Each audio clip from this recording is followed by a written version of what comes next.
Opt contributor and immigration services officer with a binder of applications for permanent residency in the United States. Credit John Moore. Getty Images. Almost immediately after the Manhattan terrorist attack on Tuesday, President Trump faulted the diversity lottery visa program under which the Uzbek immigrant suspected in the attack entered this country, and laid the blame for the program's existence on Senator Charles Schumer and other Democrats. As is often the case, he is wrong on his facts here about political responsibility for the program, which has been supported by both parties for over 25 years, though Mr. Schumer has backed getting rid of it. But Mr. Trump is right that these visas are bad policy and that the program should be cancelled. Better still, they should be used for other, wiser purposes.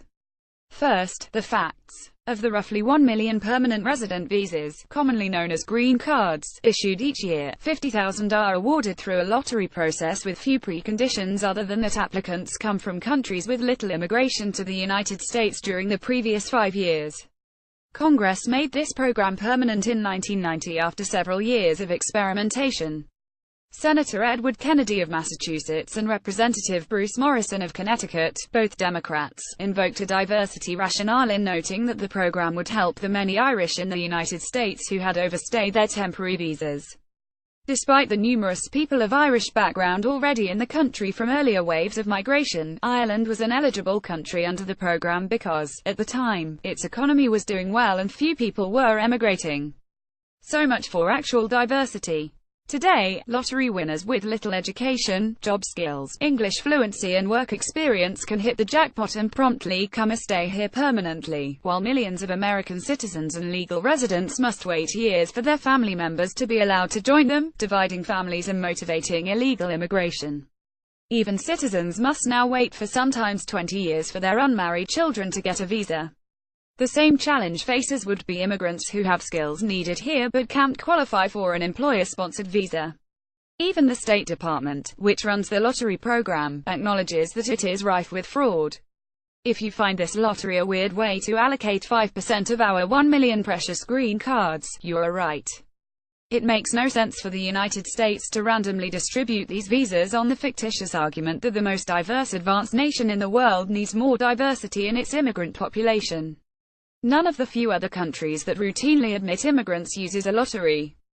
True, America has probably benefited from some of the immigrants who have come through the program. But that's to be expected since more than 1 million lottery winners have arrived since 1990. It is a statistical certainty that some would flourish here. But there is no reason to believe that lottery winners in general will do as well here as other immigrants who must demonstrate their skills, job offers or family ties to be admitted. Mr. Trump is wrong to link the lottery program to terrorism. True, the attack suspect, Sayfullo Saipov, is not the first lottery winner to mount an attack here. Another shot and killed 2 people at Los Angeles International Airport in 2002. And it is also true that lottery winners have fewer existing ties to the United States than other green card holders, who must have proved such ties to even apply for admission. But the current pre-admission vetting of all potential entrants, vetting that Mr. Trump is trying to strengthen, should minimize this risk. Still, there are much better uses for these coveted visas. The simplest reform would allocate them to some or all of the existing legal admission categories.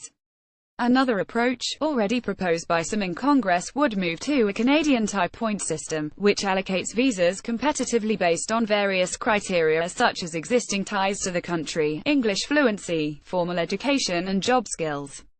Another reform, long proposed by pro-immigration economists, would auction some visas among applicants who meet certain requirements. Auctioning the 50,000 lottery visas, perhaps adding in the 10,000 or so visas a year awarded under the fraud-prone EB-5 investor program, could be used to attract bids by skilled workers and their potential employers, yielding revenues that can be put to good social use. Green cards to the United States are among the most valuable pieces of paper on Earth, especially today when we are one of the few remaining beacons of hope, opportunity and safety for would-be immigrants. We should distribute them in our considered national interest, not by chance.